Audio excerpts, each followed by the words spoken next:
Sudah hampir 100 tahun manusia di tanah ini harus bertahan hidup di tengah gejolak yang tiada hentinya.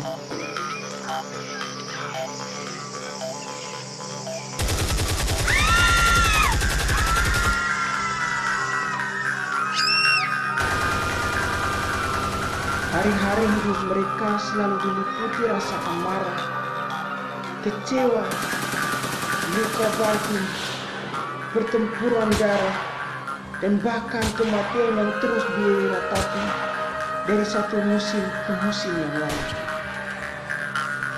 Perjuangan merebut kendali atas hak-hak hidup di atas tanah leluhurnya selalu dibentukkan dengan kepentingan kekuasaan politik penjajah. Tanah warisan leluhur dirampas, perut bumi dikerok, suara dibelenggu, anak manusia dibunuh secara kejam, seolah-olah mereka ditakdirkan untuk melahirkan penderitaan yang berujung kematian, bukan kehidupan yang membebaskan. Ya, mungkin saja tanah ini terlalu indah dan kaya untuk dinikmati oleh para penjajah, sehingga beberapa nyawa harus pergi dengan cara yang tidak manusiawi. Ada yang mati dengan pusara tanpa nama, ada juga yang mati dengan nama tanpa pusara. Mereka seperti pahlawan yang gugur sebelum matahari kemenangan itu terbit di ufuk timur.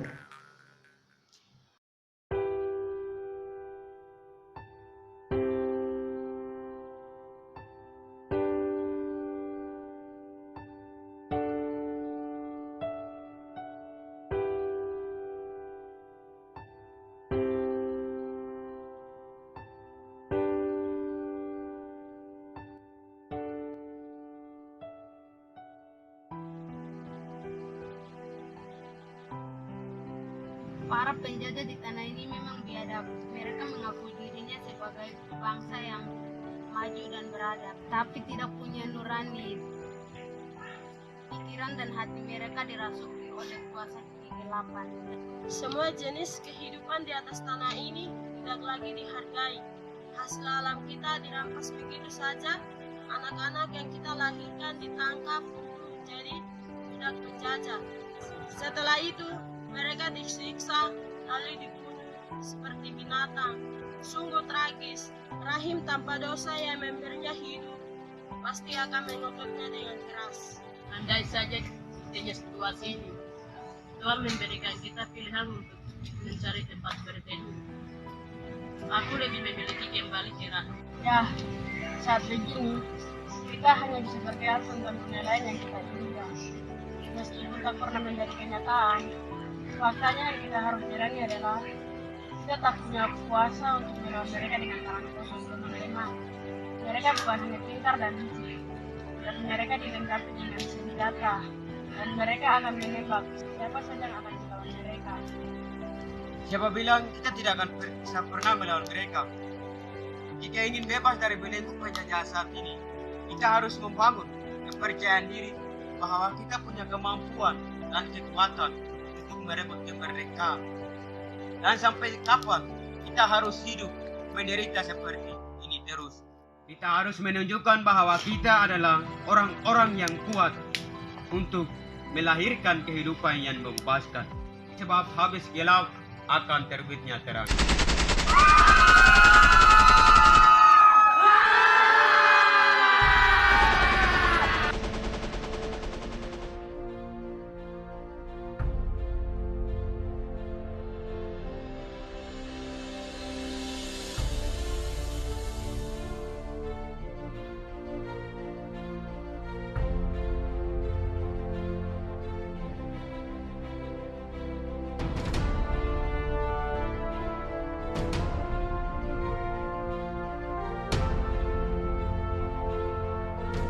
Ibu, di manakah engkau?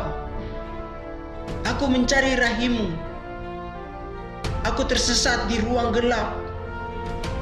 Oborku tak laku menerangi hatiku. Ibu, di tanah ini rahimmu dijual tanpa harga. orang-orang saling membunuh. Dan kulihat rahimmu tumbuh di atas sesaknya zaman yang keras seperti batu. Aduh, ternyata aku lahir di tanah ini. Tanah yang penuh susu dan madu. Tanah yang merundungkan perdamaian. Tapi di atas rahimmu, orang-orang membangun tempat perjudian, pelacuran, bangunan-bangunan megah, dan juga membunuh anak-anak secara brutal. Itulah alasan kenapa selalu ada perang yang pecah di tanah ini, lalu darah yang tumpah di mana-mana. Entahlah sampai kapan bumi ini bisa dipulih. Aku hanya ingin kembali ke rahimmu. Di sana kehidupan menjadi sangat berarti dan dihargai. Tidak seperti di tempat ini yang penuh dengan bau darah kematian. Tapi kapan, Ibu? Kapan? Kapan, Ibu? Rahim! Rahim! Oh, Rahim yang nangis. Biarkan aku kembali kepadamu, agar tangisan duka jadi teduh dan bunyi tembakan jadi sunyi. Ingatkan kami bila lupa pulang ke sarang dan lupa menengok dan berterima kasih kepada setiap rahim yang melahirkan kehidupan.